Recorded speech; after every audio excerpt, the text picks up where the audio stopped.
મંગલમ ભગવાન વીર મંગલમ ગૌતમ પ્રભુ મંગલમ શિલીભદ્રાદે આ જૈનો ધર્મોસ્તુ મંગલમ. લાસ્ટ ક્લાસમાં આપણે પ્રતિક્રમણ કરતી વખતે શું સાવધાની લેવી જરૂરી છે એ આપણે જોઈ રહ્યા હતા. અહીંયા સુધી આપણે જોયું. હવે અહીંયાથી કન્ટિન્યુ કરશું. ત્યારે પણ આપણે પ્રતિક્રમણ કરીએ તો શું કરવાનું? સામયિક પ્રતિક્રમણ જે પણ હોય તો એમાં વાતચીત, એકબીજા સાથે ટોકિંગ એ બધું, ગોસિપિંગ એ બધું કરવું નહીં જોઈએ કે અહીંયા આ થયું તે થયું. બધાને એક શું મળી જાય, કેટલાક જણને કે એક મોકો મળી જાય કે અહીંયા ત્યાંનું બધું કેચઅપ કરવા માટે, બધી સ્ટોરીઝ કેચઅપ કરવા માટે એકબીજા સાથે, ફ્રેન્ડ્સ સાથે ગોસિપિંગ એ બધું. તો એ બધું નહીં કરવું જોઈએ આપણને. જે સામયિક છે, પ્રતિક્રમણ છે, એ શા માટે છે? સ્વાધ્યાય માટે છે. સ્વનું અધ્યાય કરવા માટે. સ્વ એટલે આત્મા ના ગુણોમાં પ્રમણતા કરવા માટે રહેલું હોય છે. ક્ષમતા ને જે પણ આપણા ગુણો છે એમાં વૃદ્ધિ થાય એના માટે આપણને કરવાનું હોય છે. જે પણ પાપ, અપરાધ આપણા દ્વારા થઈ ગયા હોય તો એ બધું આપણને સંભાળવાનું કે દિવસ દરમિયાન, રાત્રિ દરમિયાન શું થયા. તો એ બધા પાપોનું પ્રાયશ્ચિત કરવાનો મનથી શુભ અને શુદ્ધ ભાવપૂર્વક. તો એ બધું કરવા માટે છે. બરાબર. બીજા કોઈની સાથે પણ વાતચીત કરવી જોઈએ જ નહીં. કોઈ પણ, કારણ કે આપણો સાવધ્ય વ્યાપારનું ત્યાં કરી એનું આપણે પ્રતિજ્ઞા લઈ લેતા હોઈએ ને, તો પછી સાંસારિક વાતો ચાલે નહીં? ચાલે ને. કરીએ તો શું થાય? આ બધી પંચાયત કરવા બેસીએ તો શું થાય? પ્રતિજ્ઞા ભંગ થઈ જાય ને, પાપ લાગે. એટલા માટે એ બધું કરવું નહીં જોઈએ. કોઈની પણ નિંદા, ચાડી ચુગલી, વાતચીત, ગોસિપિંગ કંઈ પણ આપણાથી કરાય નહીં. ઉપાશ્રય કે આ આરાધના હોલ એ બધું કરવા માટે એ જગ્યા નથી. એટલે એ ધ્યાન રાખવાનું આપણને. પોતાને તો ડિસ્ટર્બ થવું નહીં જોઈએ અને બીજાને પણ ડિસ્ટર્બ કરવું નહીં જોઈએ.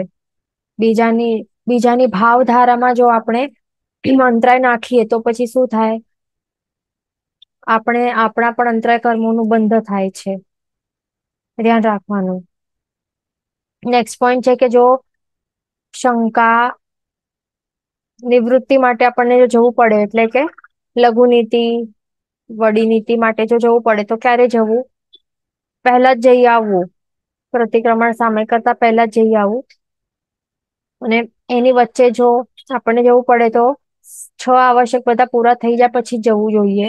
એનાથી પહેલા આપણને ટ્રાય કરવું કે નહીં જવાનું. અને મેન તો એ શું છે કે જો જવું હોય તો પછી દંડાસન આપણા પાસે આપણે રાખીએ છીએ. દંડાસન આપણે ગૃહસ્થો પાસે દંડાસન, જે પૌષધ કરનાર હોય, ઉપદાન કરનાર હોય એમના પાસે હોય.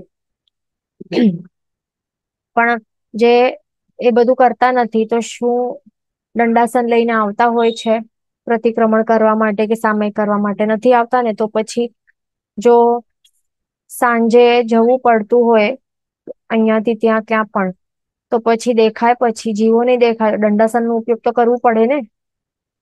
નહીં તો શું થાય? જીવોની હિંસા થાય જતા આવતા અંધકારમાં. તો પછી કેવી રીતે ચાલે?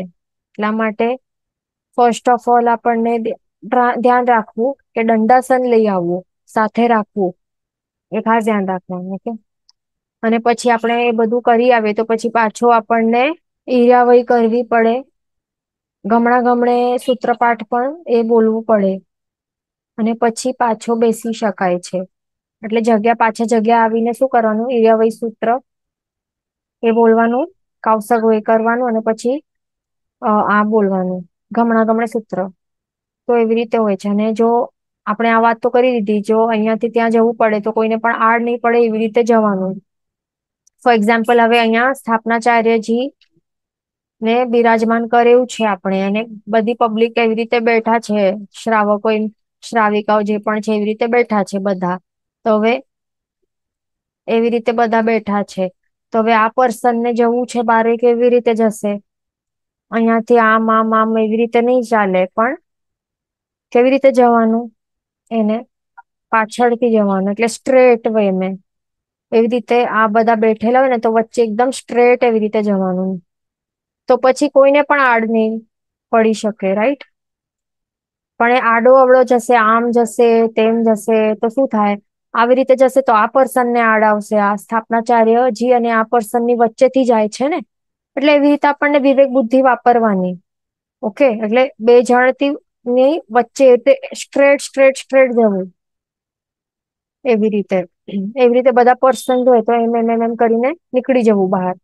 અને પાછું આવવું પણ એવી જ રીતે, રિટર્ન પણ એવી જ રીતે આવવું. પણ આને આડ પાડીને અહિયાં આડ પાડીને આમ કે આમ ફરીને આમ નહી ચાલે, એ ધ્યાન રાખવાનું. ઓકે, તો એવી રીતે વિવેક બુદ્ધિ વાપરવી જરૂરી છે આપણને. પછી નેક્સ્ટ શું પોઈન્ટ છે કે પ્રતિક્રમણ સૂત્ર તો બધા પાકા કરવા જરૂરી છે. જો નહીં હોય તો ધીરે ધીરે કરીને પાકા કરી લેવાના. 1 year માં તો થઈ જાય, નહીં તો 2 years માં થઈ જ જાય છે આરામથી. એટલે એ બાયહાટ કરી લેવાના. અને જે પણ એક વ્યક્તિ જે સૂત્ર બોલતો હોય છે તો એની સાથે સાથે મનમાં એ સૂત્ર બોલતા જવાનું. હવે સાંજે આપણે બેઠા હોઈએ પ્રતિક્રમણ માટે. ઓકે, સમજો કે આ આરાધના હોલ છે, આપણે એવી રીતે બેઠા છીએ અહિયાં, અને અહિયાં વિન્ડોઝ છે.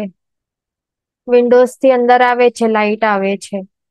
તો શું એ લાઈટ નો ઉપયોગ કરીને વાંચવું જોઈએ આપણને? તો આપણને જેટલું થાય એટલું પેલા તો ટ્રાય કરવાનું કે એનો ઉપયોગ કરીને નહીં વાંચવું. બાયહાટ જ હોય, વિધાઉટ કોઈ પણ એવું લાઈટ વગર એમને એમ આપણને વાંચવા માટે એટલે સોરી, વાંચવાને એમનું એમ મનમાં બોલવું જોઈએ. એ ખાસ ધ્યાન રાખવાનું. ઓકે, બિલકુલ પણ કોઈ પણ ટાઈપ નો લાઈટ નો ઉપયોગ કર્યા વગર બાયહાટ કરીને મનમાં બોલવું. તો એ ખાસ આપણને ધ્યાન રાખવાનું. કેટલા શું કરતા હોય, પ્રતિક્રમણ માટે બેસે ને તો બધા જ પડદા બધું જ બંધ કરી નાખતા હોય. ટોટલી અંધકાર રહેલું હોય, બહારની બિલકુલ લાઈટ પણ અંદર આવતી નહીં હોય. એવી રીતે કરતા હોય કેટલા પ્રતિક્રમણ. બધા પડદા બંધ, બિલકુલ નો લાઈટ્સ, અંધકાર હોય. એટલે નોર્મલી જે આપણને આંખોથી દેખાય કે અહીંયા વ્યક્તિઓ છે એટલા એ દેખાય, પણ વાંચવા આપણે ટ્રાય પણ કરીએ તો પણ દેખાય નહી. એવી રીતે એટલે બહારની લાઈટ નું સોર્સ જ અંદર આવી નહી શકે, એવી રીતે પડદા બધા બંધ કરીને કરતા હોય પ્રતિક્રમણ.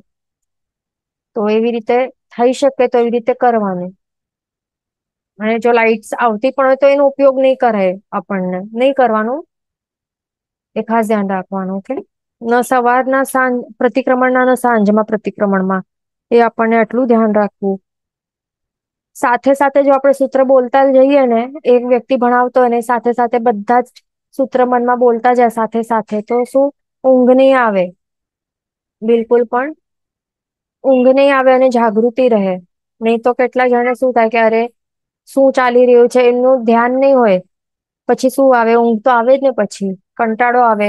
કારણ કે ઉપયોગ રહેલું જ નથી, તો પછી બધું બાઉન્સર જાય અને ધ્યાન જ નથી ત્યાં, તો મન બીજે ક્યાંક ભટકે. ને પછી બોર થાય, કંટાળો આવે, ઊંઘ આવે. તો એવી રીતે આપણે પ્રતિક્રમણ કરવું જ નહી જોઈએ. એટલે જે સૂત્ર ચાલી રહ્યા છે તે સૂત્ર સાથે સાથે મનમાં બોલવા જરૂરી છે. ઓકે, પછી જે પણ એવી રીતે કેટલા શું જોતા હોય, પ્રતિક્રમણ સામાયિક કરવું હોય ને તો સૌથી પહેલા શું જોય, બારી હોય ને, વિન્ડોઝ હોય, તો ત્યાં જોઈએ કે ત્યાં બેસ્ટ જગ્યા છે. પિલર્સ પકડે બધા, પિલ્લર ની ત્યાં પેલા જ બધા બુકિંગ થઈ જાય. આજુબાજુ ચારે બાજુ પિલર્સ ની ત્યાં આજુબાજુ કટાસણા ત્યાં પાથરી નાખે, ત્યાં બુકિંગ કરી લે. જ્યાં વિન્ડોઝ હોય, વિન્ડોઝ ની ત્યાં બધી બુકિંગ બુકડ હોય, બધી સીટ્સ. બધા બેસી ત્યાં કટાસણા પાથરી નાખે. વિન્ડોની ત્યાં શા માટે? ત્યાંથી હવા આવે. અને પિલર્સ ને વોલ્સ હોય તો ત્યાં ટેકો મળે. તો એવી રીતે એ નંબર 1 ઓપ્શન હોય ઘણા બધા જણ. તો એ આપણને નહી કરવાનું. જેટલું પણ આપણે આ બધું ટેકો લઈને બેસવું, એનાથી શું થાય, આપણે એક કમ્ફર્ટ લઈ રહ્યા છીએ. જે આપણે પુણ્ય ના કેટલી મહેનત કરીને આપણે પુણ્ય બાંધ્યું છે ને, તો એ આપણે એવી રીતે વેસ્ટ કરી રહ્યા છીએ. ટેકા લઈને કમ્ફર્ટેબલ એકદમ જગ્યા જોઈને, હવા અને બધું, ત્યાં વાયુ જીવોની વિરાધ ના થાય. એટલા માટે આપણું સામાયિક કેવું હોય, સામાયિક પ્રતિક્રમણ, કે ન તો કોઈ પણ જીવોને ખીલામણા નહીં થાય. બધા જીવોને અભયદાન આપણે આપવાનું હોય છે ને. આપણે કરેલી બંધ સૂત્ર બોલીએ, પ્રતિજ્ઞા લઈએ છીએ, તો ત્યારે આપણે ત્યારે આપણે કેવી પ્રતિજ્ઞા લઈએ છીએ કે મારા દ્વારા કોઈ પણ જીવોની હિંસા થશે ને, હું કરીશ નહીં. રાઈટ? તો પછી શું આપણે કે હવા જ્યાં આવતી હોય, પવન આવતું હોય, તો એવા ટાઈપનું આપણે લોકેશન ચૂઝ કરીને ત્યાં આપણે બેસીએ તો શું થાય? એનું મિનિંગ શું? કે આપણને જોઈએ છીએ કે વાયુ જીવો મને આવે, મારી પાસે આવે, મારા શરીર ઉપર ટચ થાય, મને થોડી શીતળતાની અનુભૂતિ મળે, હવા આવે, ગરમી નહીં થાય. એટલે મેન અંદર શું બેઠેલું છે? શેની ઈચ્છા રહેલી છે? સુખની ઈચ્છા, પૌદ્ગલિક સુખની ઈચ્છા બેસેલી છે ને અંદરથી.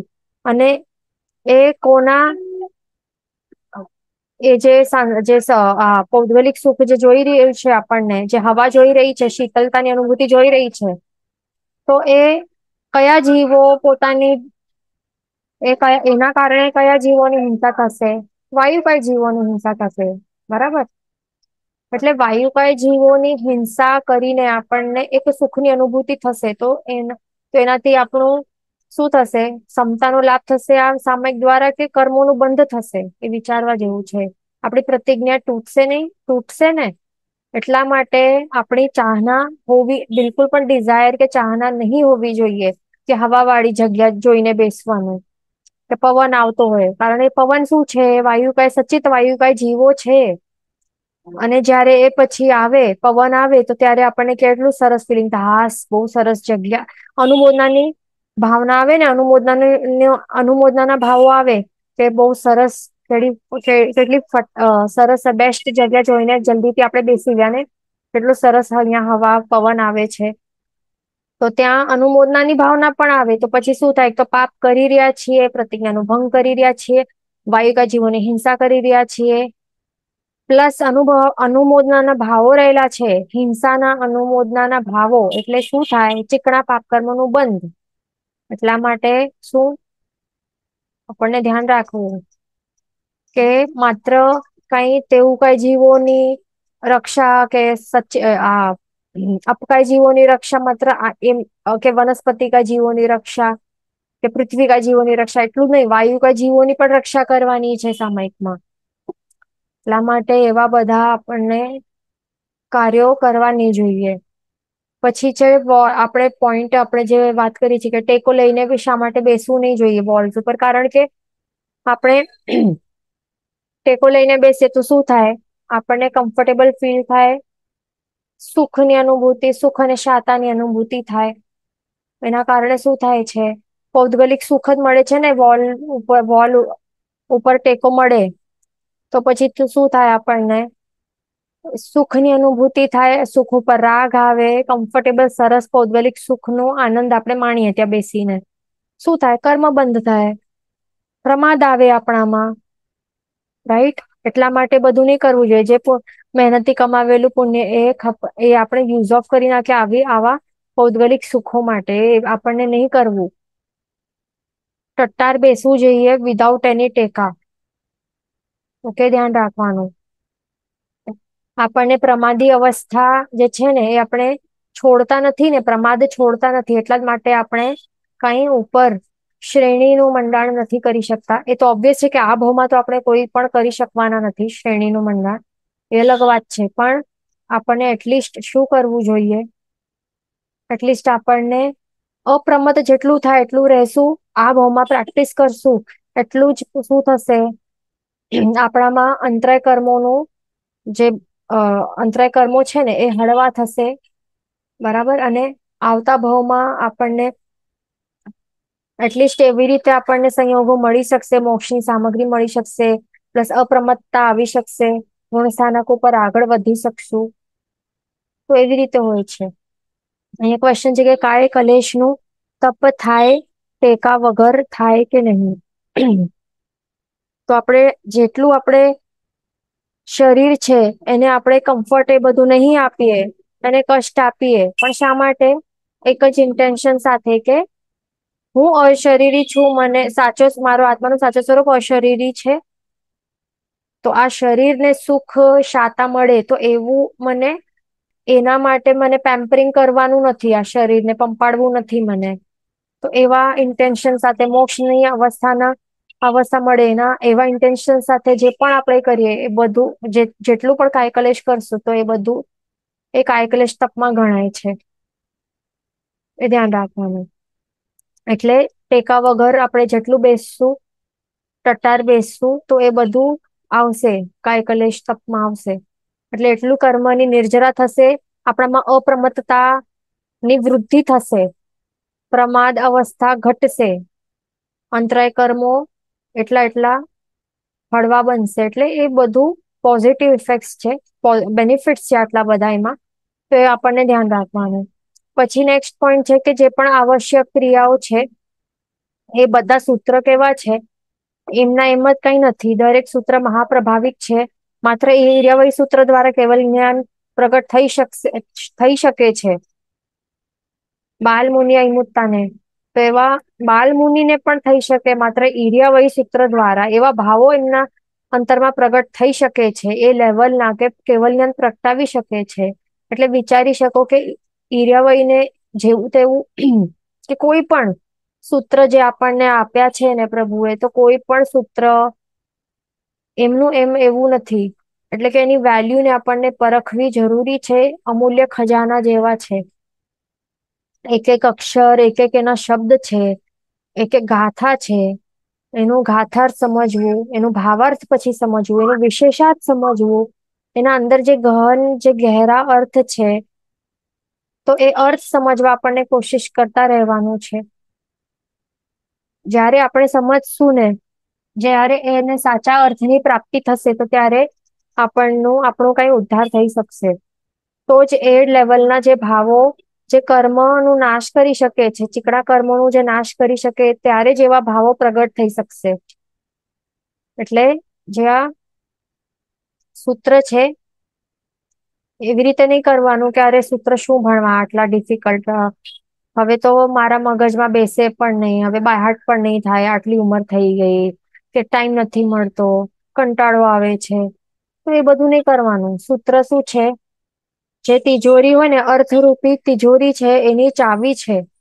સૂત્ર વિના આપણે એ અમૂલ્ય જે ખજાનું છે, જે અર્થરૂપી અમૂલ્ય ખજાનો છે, એ આપણે અનલોક જ નહીં કરી શકશું. એટલે સૂત્ર જો ઉપસ્થિત રહેલા હશે, બાહટ હશે, તો પછી બોલતા બોલતા એનું મિનિંગ આપણને મનમાં સમજાતું જશે. એટલે ફોર એક્ઝામ્પલ આપણે જેમ હમણાં ગુજરાતીમાં બોલી રહ્યા છીએ, તો જે પણ આપણે શબ્દો બોલી રહ્યા છીએ એનું અર્થ સમજાય છે ને, બોલતા બોલતા માઇન્ડમાં એનું અર્થ સમજાઈ રહ્યું છે ને આપણને. તો એવી જ રીતે હોવું જોઈએ. સૂત્ર કઈ પણ લેંગ્વેજમાં હોય, સંસ્કૃત, પ્રાકૃત, તો એના અર્થ એવી રીતે પાકા કરી લેવાના જેમ કે આપણી જ ભાષા છે. અને આપણે જયારે સૂત્ર બોલી રહ્યા છીએ, સમજો કે ઈર્યાવી સૂત્ર, તો ત્યારે એવી રીતે બોલવું જોઈએ, એવી રીતે બાહટ કરવા જોઈએ, એમ લાગવું જોઈએ કે ઈર્યાવી સૂત્ર જે ભાષામાં છે તે મારી જ ભાષા છે અને મને બધું સમજાય છે. અને સમજવું જ પડશે. તો પછી એનું જે બેનિફિટ્સ છે એ 100% આપણને મળી શકશે.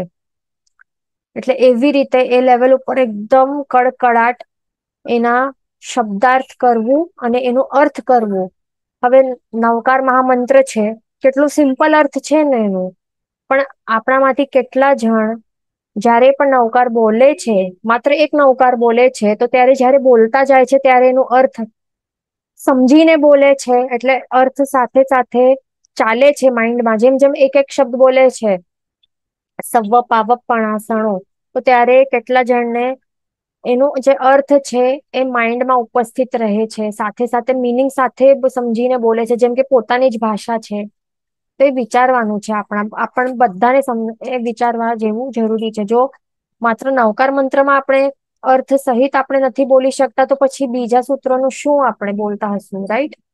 એટલે જો આજ સુધી સ્ટાર્ટ નથી કર્યું તો હવેથી સ્ટાર્ટ કરવાનું છે. જ્યાંથી સમજ પડે ત્યાંથી સ્ટાર્ટ કરવાનું છે. શું જે પણ આપણે બોલીએ, જેમ ગુજરાતી, ઇંગ્લિશ કે હિન્દી, જે પણ લેંગ્વેજીસ આપણી છે, કે મારવાડી છે કે કચ્છી છે, જે પણ પોતપોતાની લેંગ્વેજીસ છે તે આપણે બોલી રહ્યા છીએ, એક એક શબ્દ બોલતા બોલતા એનું મિનિંગ સાથે ચાલતું હોય માઇન્ડમાં. એવી જ રીતે સંસ્કૃત, પ્રાકૃતમાં જે પણ સૂત્ર છે એ બોલતા જઈએ એક એક શબ્દ, તો એ એવરી શબ્દનો મિનિંગ સાથે સાથે મનમાં ઓટોમેટિકલી સમજાઈ જવું જોઈએ, ચાલવું જોઈએ. તો એ લેવલ ઉપર આપણને પહોંચવાનું છે આપણે બધાને. એટલે એ ધ્યાન રાખવાનું છે એક વાત. સ્ટાર્ટ કરવાનું છે નવકાર મહામંત્ર થી સ્ટાર્ટ કરવું કમ્પલસરી છે. જો નવકાર મહામંત્ર એમનું એમ બોલી જાય વિધાઉટ નોઈંગ ધ મિનિંગ કે મિનિંગ જે ઉપસ્થિત રહેલું નહીં હોય તો પછી એ ભાવ પણ નહીં આવે ને કે અનંત આર્યન ભગવંતોને હું નમસ્કાર કરું છું. આવે પછી એવું અર્થ સાથે ચાલતું નહીં હોય મનમાં તો પછી આટલા અનંતા અરિયન ભગવંતને નમસ્કાર કરવાનો લાભ મળે? આખો લાભ મળે? નહીં મળે ને. ઓફકોર્સ મળશે લાભ, કારણ કે ખાલી સાંભળીએ વિધાઉટ નોઈંગ ધ મિનિંગ પણ બાલ્ય અવસ્થામાં પણ આપણા કાનમાં નવકાર મંત્ર કોઈ બોલે તો પણ એનું આપણને બેનિફિટ તો મળે છે, લાભ મળે છે. એ વાત અલગ છે. બટ અહીંયા વાત છે 100% આખો લાભ કેવી રીતે પ્રાપ્ત કરવું જોઈએ એની વાત છે. અહીંયા આપણને કઈ એક 1%, 2%, 10% આટલું જ લાભ જોઈએ છે કે ફૂલ લાભ જોઈએ છે, તો એ વિચારવાનું. જો આખો ફૂલ બેનિફિટ જોઈતા હોય આપણને, ઓકે, આપણને જો ફૂલ બેનિફિટ્સ જોઈતા હોય 500 સાગરોપમ જેટલા વર્ષોમાં કરેલા પાપ કર્મોને હટાવવું, ફૂલ બેનિફિટ્સ જોઈતા હોય સાચે, મોક્ષની અવસ્થાની જલ્દીથી પ્રાપ્તિ કરવી હોય તો પછી પરફેક્ટલી જો જેનો અર્થ છે એ સાથે સાથે ચાલતું રહેવું જોઈએ. તો જ પછી આપણને ભાવપૂર્વક કહેવાશે કે આપણે હા ભાવપૂર્વક માત્ર એક નવકાર મહામંત્ર બોલ્યું છે. અને આપણે સમજો કે 10 માળા ગણી ગયેલી ફટાફટ ગણી દીધી 10 માળાઓ અને એમાં કઈ પણ આપણે અર્થ ઉપસ્થિત નહીં હતું કે અનંતાર્યંત ભગવંતે નમસ્કાર થાઓ કે ત્રિકાળના અનંતા જે સિદ્ધ ભગવંતને મારું નમસ્કાર થાવ, એ રીતે સાથે સાથે જો ચાલતું નહીં હોય તો પછી આટલું બેનિફિટ મળે? નહીં મળે. અને બીજો ઓન ધ સેકન્ડ હેન્ડ એક વ્યક્તિ બેઠેલો છે ને એ માત્ર એક નવકાર મહામંત્ર એકદમ શાંતિથી ભાવપૂર્વક એ બોલી રહ્યો છે. એનું આંખ બંધ કરીને જે નમસ્કાર મહામંત્રના શબ્દો એને દેખાય છે, એના અર્થ જે છે, એટલે અરિયંત ભગવાનને ઇમેજિન કરે છે પણ અનંત આર્યન ભગવાનને એ પણ ત્રણેય કાળના આર્યન ભગવાનને નમસ્કાર કરે છે પોતે, તો એને કેટલું લાભ મળે? આ 10 માળા વાળાને લાભ મળે કે એક જ નવકાર મહામંત્ર ને વાળાને લાભ મળે? તો આને મળે લાભ. તો એ આપણને શું વાઈઝ બનવાનું છે, બધું આવડે છે બધું આપણને, but we have to become wiser. ક્વોન્ટિટીમાં નથી જવાનું, you have to do quality work. જે પણ ધર્મમાં પણ આપણે કરીને તો ક્વોલિટી ધર્મ કરવાનું. ક્વોન્ટિટી પણ વધારે રાખવી પણ ક્વોલિટીમાં ઉપર આપણે ધ્યાન આપવાનું છે. આજ સુધી આપણે માત્ર ક્વોન્ટિટી ઉપર ધ્યાન આપ્યું છે, પણ હવે ક્વોન્ટિટી એટલી રાખો કે વધારી નાખો, એમાં કઈ પ્રોબ્લેમ નથી. ક્વોન્ટિટી વધારવી પણ સાથે ક્વોલિટી ઉપર ખૂબ જ ધ્યાન રાખવાનું છે. ક્વોલિટી હવે આપણને આટલી સમજણ મળી છે તો ક્વોલિટીમાં ફરક નહીં થાય. જેટલી જેવી ક્વોલિટી હશે એ લેવલના ફળ મળશે. એટલે સમજવાનું છે. ઓકે, હવે આગળ શું છે? જયારે પણ આપણે સૂત્રમાં કોઈ પણ આદેશ માંગતા હોય ને તો હાથ જોડીને વિનમ્રતા પૂર્વક કેવી રીતે માંગવું, આદેશ માંગવું.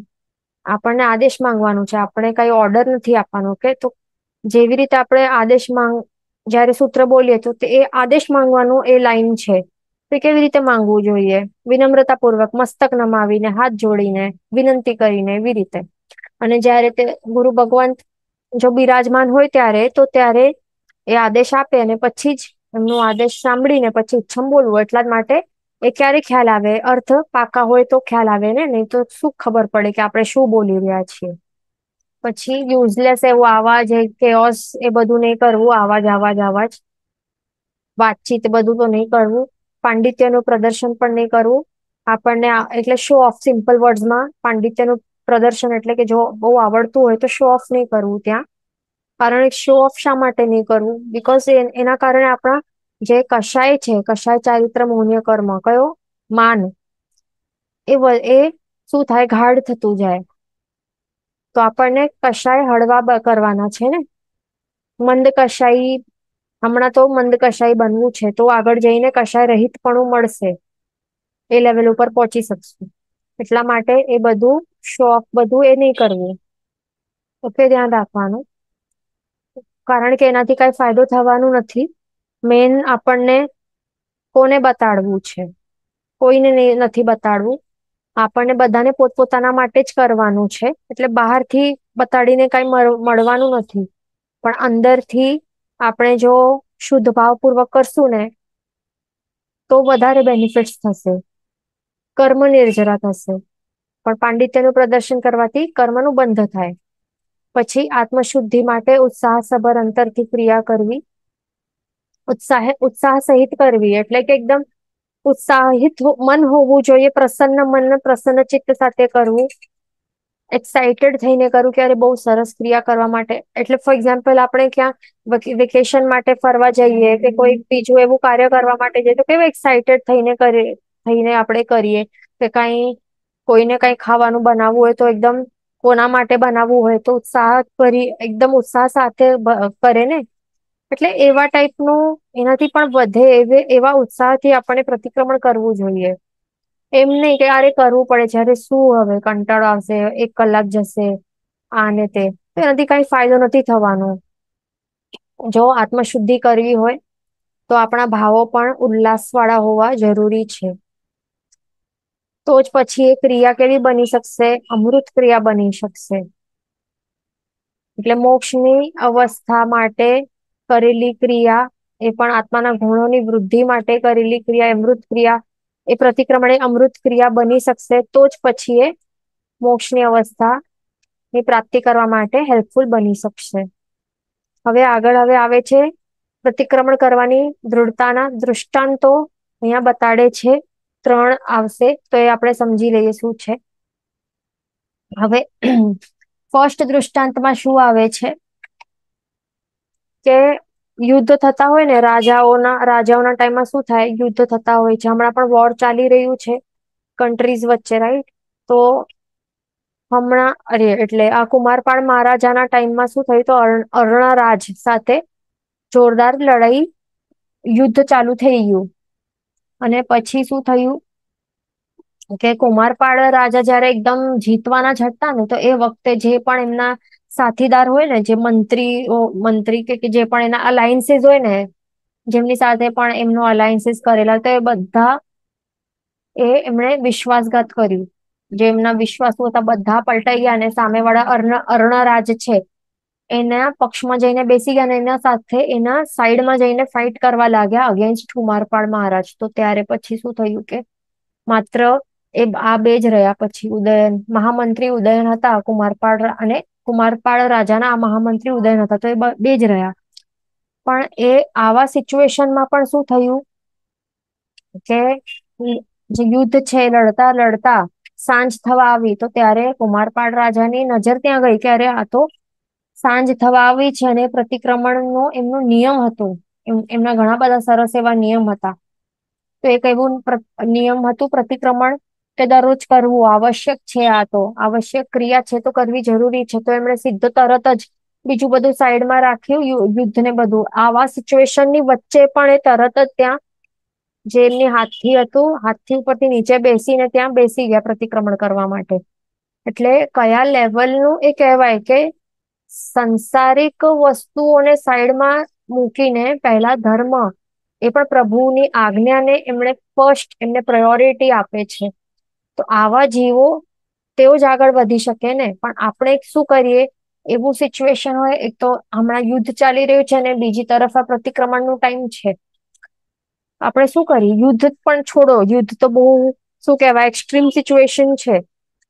આપણે અહીંયા કઈ એવી એક્સ્ટ્રીમ સિચ્યુએશન નથી, સમજો કે માત્ર કઈક એવું કોઈ ટીવી સિરિયલ આવી રહેલી છે એક ટાઈમ ઉપર, અથવા તો કોઈ બહાર જવાનું છે, બસ આટલું સિમ્પલ રીઝન છે. કોઈ યુદ્ધ જેવું મોટું એક્સ્ટ્રીમ કારણ નથી. આવું સિમ્પલ રીઝન છે. છતાં પણ આપણે શું કરીએ? આપણે કોને પ્રાયોરિટી આપીએ? પહેલા સાંસારિક કાર્યને કે પ્રતિક્રમણ, જે પ્રભુની આજ્ઞાને આપીએ? તો આપણે સાંસારિક કાર્યને જ ફર્સ્ટ પ્રાયોરિટી આપતા હોઈએ છીએ. કે પ્રતિક્રમણ હવે પછી કરી લઈશ, આજે નહીં કરીશ તો ચાલશે, આવતીકાલે કરી લઈશ, એવી રીતે આપણે કરીએ ને. પેલા હું જઈ આવું, બહાર ફરી આવું, કે અથવા તો આ ટાઈમ ઉપર ટીવી સિરિયલ આવે છે આ જોઈ લો, એવી રીતે આપણે કરીએ તો આપણો ઉદ્ધાર પછી ક્યારે થશે? એટલે અહીંયા આપણને જોવું જોઈએ કે નિયમ પાડવાની કે પ્રભુની આજ્ઞા પાડવા માટે કેટલું એક સત્વ જોઈએ, કેટલી દૃઢતા હોવી જોઈએ, પ્રભુ જીન વચન ઉપર કે કયા લેવલનું અનુરાગ હોવું જોઈએ. આ કુમારપાળ રાજા જેવું, મહારાજ જેવું એવા એ લેવલનું હોવું જોઈએ, તો કંઈક આપણો ઉદ્ધાર થશે. પછી નેક્સ્ટ એક્ઝામ્પલ આવે છે, સેકન્ડ દૃષ્ટાંત આવે છે. એક ફિરોજ શાહ બાદશાહ હતો, તો એમના સૈન્યના મોખરે રહેલા મહણસિંહ કરીને એમની વાત આવે છે હવે. તો આ મહણસિંહ જે હતા, તો એ ક્યારે પણ પ્રતિક્રમણ કરવાનું ચૂકતા નહીં હતા. આવશ્યક છે તો પ્રોપરલી દરરોજ એવરી ડે એ કરતા જ હતા. પણ એક વખત હવે શું થાય છે કે એક વખત યુદ્ધ માટે એમને જવાનું છે. આ જે ફિરોજ શાહ બાદશાહ છે ને, તો એની સાથે જવાનું છે. તો પણ એ જતા એ વખતે પણ જયારે જયારે પ્રતિક્રમણ નું ટાઈમ થાય સવાર સાંજ, તો ત્યારે બધું છોડીને પ્રતિક્રમણમાં બેસી જાય છે. પણ એક વખત હવે શું થાય છે કે જંગલમાં તેઓ આગળ આગળ જેવી રીતે વધતા જાય છે બાદશાહ, તો તેવી રીતે એ વખતે વચ્ચે જ ત્યારે પ્રતિક્રમણ નો ટાઈમ થઈ જાય છે, તો ત્યાં એ બેસી જાય છે મહેણસિંહ. બીજા બધા આગળ પહોંચી જાય છે. આ મહણસિંહ તો એક ઝાડની નીચે ત્યાં જંગલની વચ્ચે ત્યાં જ ઉતરીને ત્યાં જ બેસી જાય છે. અને બીજા બધા આગળ નીકળી જાય છે, આ સેનાવાળા જે સૈનિક બધા જે પણ છે બાદશાહની સાથે આગળ ચાલ્યા જાય છે. અને એ વખતે શું થાય છે કે બધા જે શત્રુઓ છે, એ શત્રુ બધા અહિયાં ત્યાં બધા ફરી રહ્યા છીએ. તો સિચ્યુએશન એવું હતું કે બધા ડરી જાય છે કે મહણસિંહને શત્રુએ મારી તો નથી નાખ્યું, અથવા તો કિડનેપ કરીને લઈ તો નથી ગયા, કે હવે તો દેખાતા નથી, તો શું થયું હશે? તો એવી રીતે બધા ડરી જાય છે. પણ થોડી વારમાં પછી આ આવે છે, મહણસિંહ આવે છે, એટલે પ્રતિક્રમણ પૂરો કરી લે છે આરામથી. અને પછી ત્યાં આવે છે બાદશાહની પાસે. તો બાદશાહ પૂછે છે, અરે તમે ક્યાં ગયા હતા?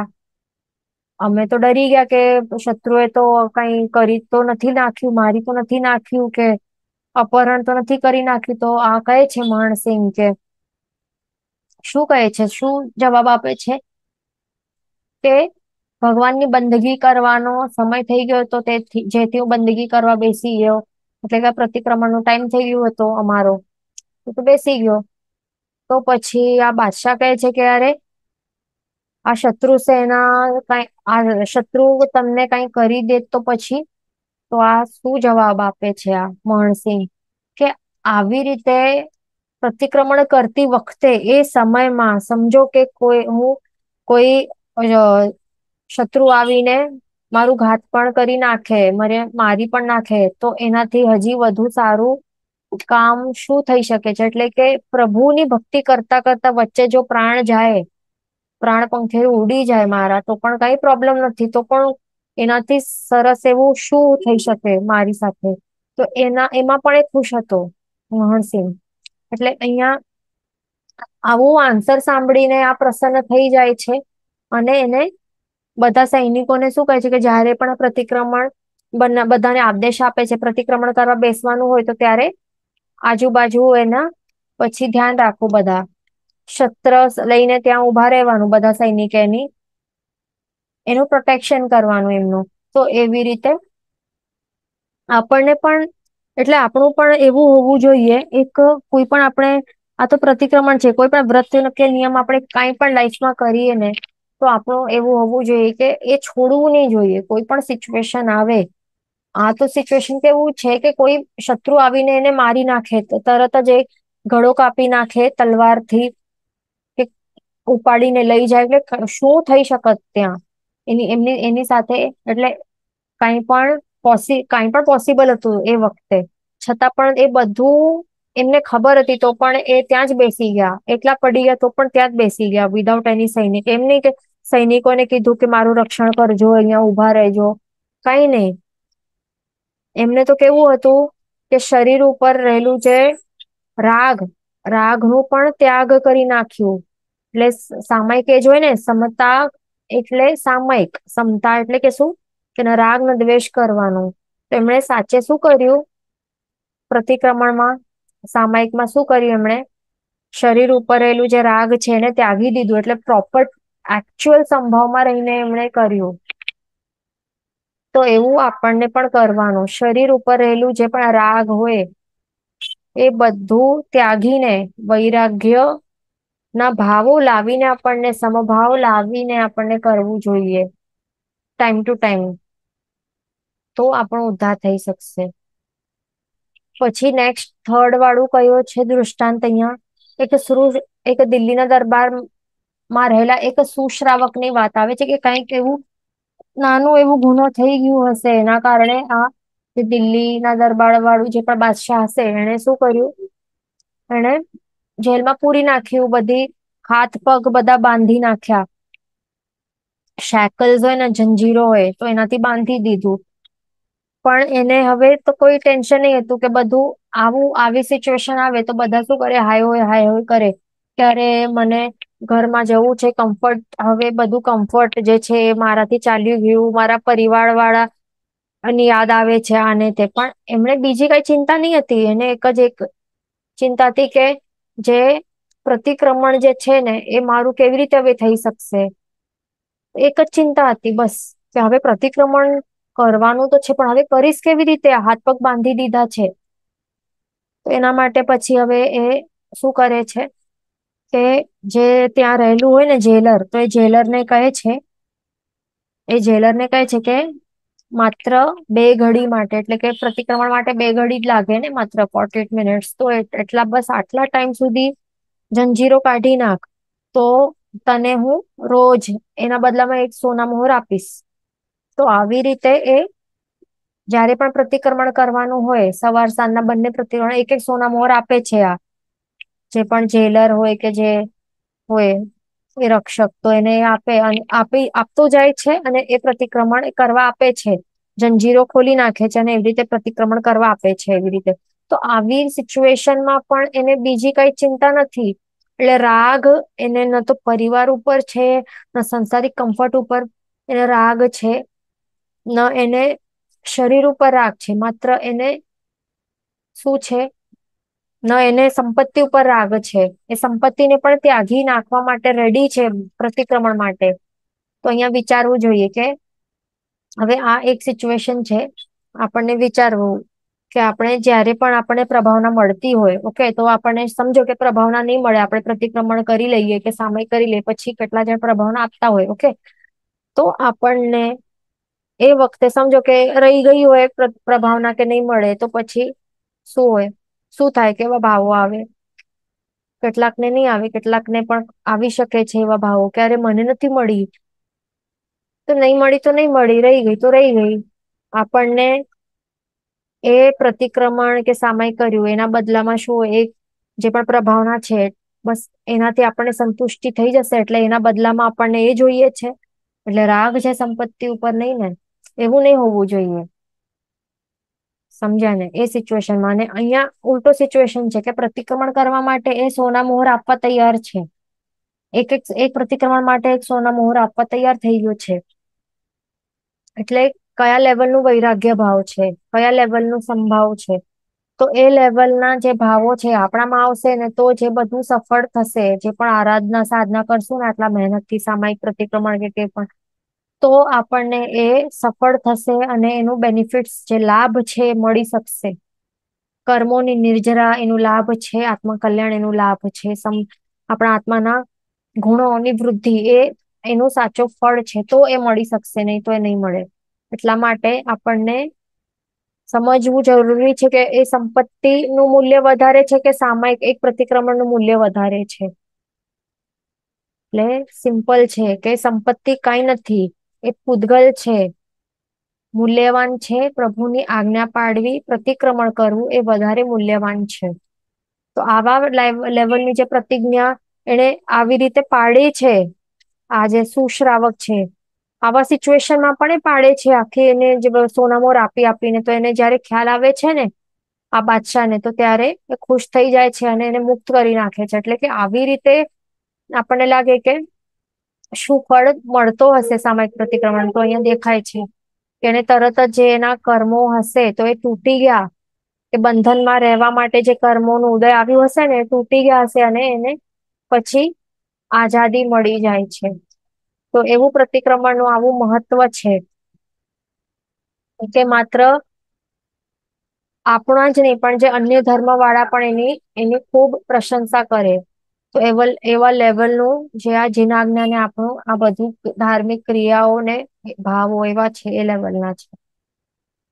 તો આપણને એટલા માટે આ પ્રતિક્રમણનું આટલું બધું આપણે અલગ અલગ દૃષ્ટાંત દ્વારા આખા ચેપ્ટર દ્વારા આપણે પ્રતિક્રમણનું મહત્વ અને એના લાભ આપણે સમજ્યા.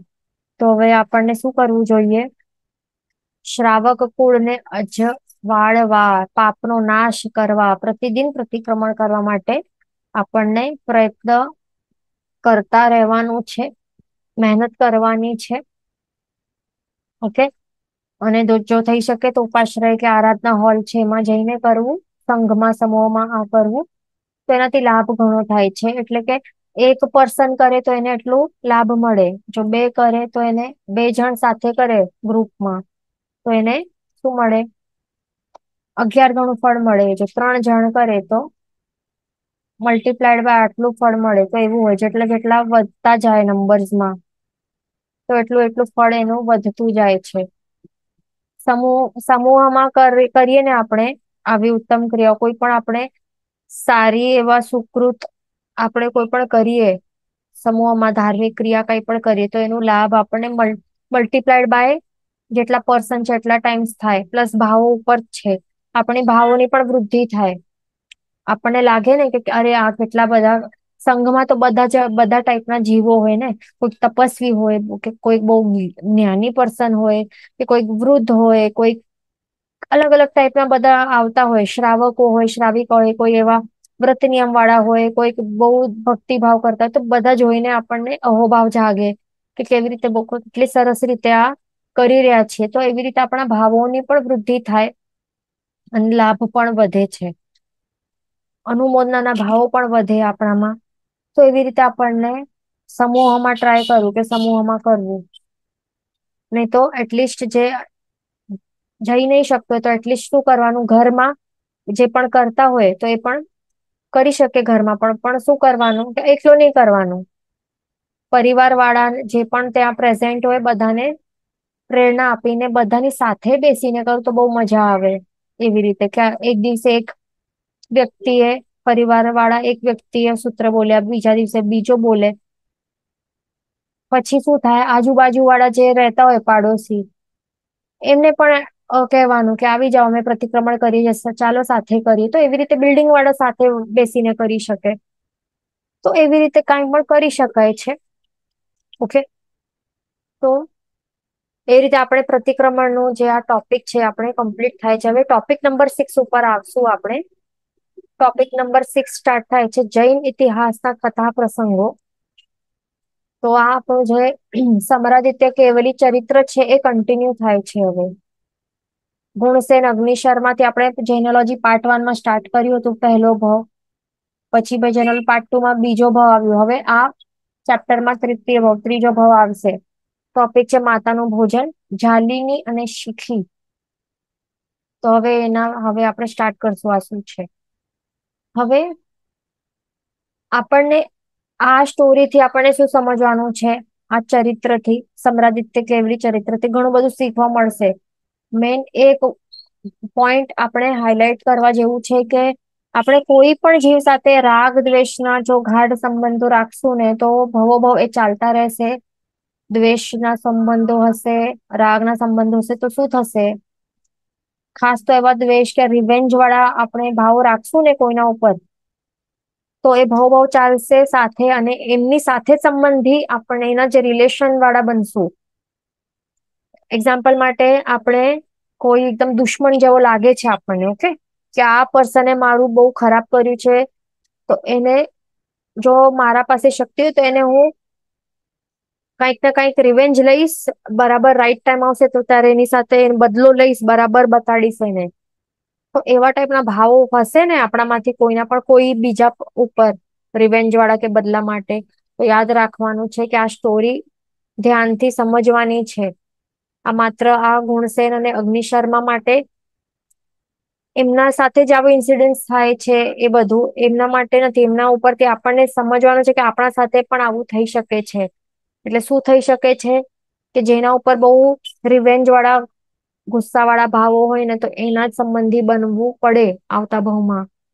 પછી દ્વેષ ભાવના કારણે એના ઉપર નિષ્કારણે ગુસ્સો આવે, દ્વેષ ભાવ આવે એને જોઈને જયારે ગમે જ નહીં આપણને, જોતા જ નહીં ગમે અને એને કઈક ના કઈક નુકસાન કરવાનું મન થાય એની સાથે કે ઝઘડા કરવાનું મન થાય ઓટોમેટિકલી. એનું કોઈ રીઝન નહીં હોય આપણા પાસે, બસ ફેસ જોઈને જ ગુસ્સો આવે, ઇરિટેટ થાય અને પછી કોઈ કઈક ના કઈક કરવાનું મન થાય અને પછી કરીએ પણ એની સાથે ખરાબ, પછી પોતાની દુર્ગતિ કરીએ અને એ જીવ જે સામે વાળો છે જો એ સંભાવ નહીં ટકાવી શકે તો એનો પણ જો ભાવો બગડે તો એ પણ એનો પણ દુર્ગતિ થાય.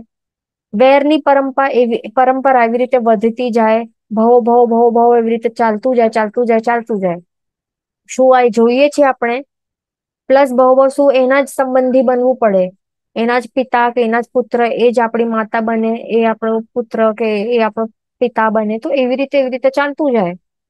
તો વિચારવા જેવું છે કે કોઈ પણ આપણે કોઈની સાથે પણ એવા ટાઈપના દ્વેષ ભાવના સંબંધો બાંધવા નથી, ન જોઈએ. દુશ્મની કોઈની સાથે નહીં, બધા જીવોને માફ કરવું, ક્ષમા આપવી. તો એ મેન અહિયાં એક પોઈન્ટ હાઈલાઈટ કરવા જેવું છે, શીખવા જેવું છે આ સ્ટોરી ઉપરથી. તો આપણે સ્ટોરી સ્ટાર્ટ કરીએ છીએ. એક કોષનગર છે. તો હવે શું થાય છે અહિયાં, એક રાજા છે અજીત સેન રાજા, તો એની એક ઇન્દ્ર શર્મા કરીને એક મંત્રી છે. મંત્રીની પત્ની છે શુભંકરા નામની પત્ની છે. અને આ ઇન્દ્ર શર્મા ને શુભંકરા એની પત્ની સાથે, હા, તો આ પતિ પત્ની છે, એમની એક પુત્રી થાય છે જાલિની કરીને. તો જે જાલિની છે ને એ કોણ છે? એ અગ્નિ શર્માનું જીવ છે. આ કોણ છે જાલિની? અગ્નિ શર્મા નું જ જીવ છે, એનું જ આત્મા છે. ઓકે. હવે આ જાલિની નું સ્વભાવ, એનું નેચર કેવું છે?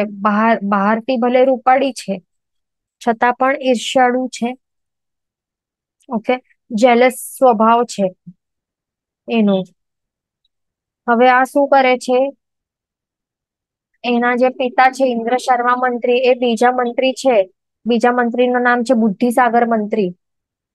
તો એ બુદ્ધિસાગર મંત્રીના જે પુત્ર છે બ્રહ્મદત્ત પુત્ર, એની સાથે એને પરણાવે છે અને પછી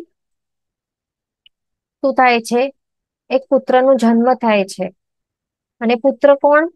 આ જાલિની અને બ્રહ્મદત્ત, એનું બંનેનો વિવાહ થાય છે અને એમનો પુત્ર કોણ થાય છે? કોનું જીવ? ગુણસેન નું જીવ.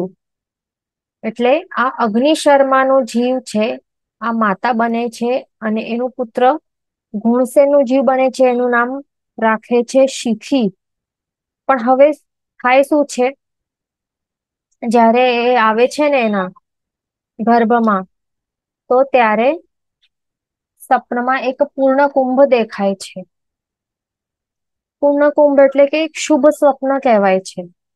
કે જે એ દર્શાવે છે કે જે પણ જીવ આવ્યો છે ને ગર્ભમાં, તે ખૂબ જ એના જે ઘણા બધા ગુણ વાળું છે એવા ટાઈપ નું દર્શાવે છે. પણ એ વખતે એને શું થાય છે?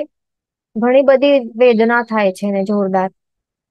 એજ વખતે એને જોરદાર વેદના થાય છે. તો ત્યારે એને પછી ઓટોમેટિકલી શું થાય છે? એ ગર્ભવતી થાય છે ને જે એ બાળક છે અંદર, તો એનાથી એને દ્વેષભાવ જાગે છે ને એને કંટાળી જાય છે કે હવે જોતો જ નથી. અને એને મારવાનું ત્યાંથી પ્રયત્ન ચાલુ થઈ જાય છે. એટલે કે આ સમજવા જરૂરી છે કે આ જાલિની જાણતી નથી કે જે એના ગર્ભમાં આવ્યો છે એ બાળક એ જ ગુણસેન નું જીવ છે. છતાં પણ આ દ્વેષના, આપણે જે કહ્યું ને દ્વેષના સંબંધો જે છે, ઋણાનું બંધ આપણે રાખીએ ને, તો એ આવા જ ભાવો ઉત્પન્ન કરાવે છે. કારણ કે આપણે એનાથી પૂર્વના ભાવમાં એવા ટાઈપના ભાવો આપણે રાખ્યા, દ્રઢ કર્યા હતા કે આ પર્સન મને બિલકુલ ગમતો નથી, એ મારું દુશ્મન નંબર 1 છે. તો જયારે આવતા ભાવમાં આપણે ઓળખતા પણ નથી તો પણ ઓટોમેટિકલી એવા ભાવો આવી જાય છે એના ઉપર. એટલે એ હવે શું કરે છે? એ ગર્ભને પડાવવાનો ઘણા બધા પ્રયત્નો, કંઈક ના કંઈક ઉપાયો કરે છે, છતાં પણ એ સક્સેસફુલ થઈ નથી શકતી. એટલે દેટ મીન્સ અહીંયા ભલે એનું મરણ થતું નથી.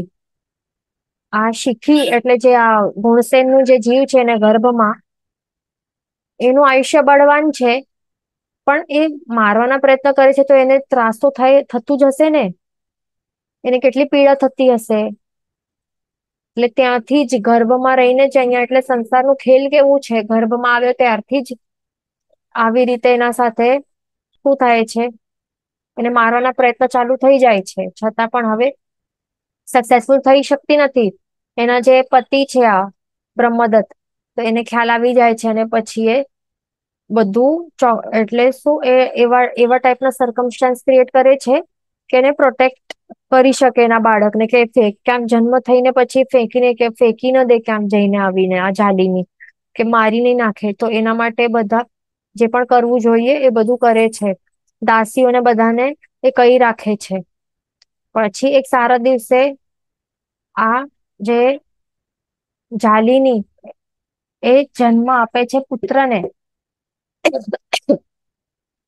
પણ પુત્રને જોઈને એમ નોર્મલી મોટા ભાગે માતાઓને કેટલી ખુશી થાય એનું મુખ જોઈને. પણ આ જાલિની આ પુત્રનું મુખ જોયે છે બાળક ઉપર, એને જોતા જ એને વૈર જાગી જાય છે. અને પછી એને મારી નાખવા, તરત જ મારી નાખવા એક દાસી બંધુ જીવા નામની જે દાસી છે એને આપી દે છે.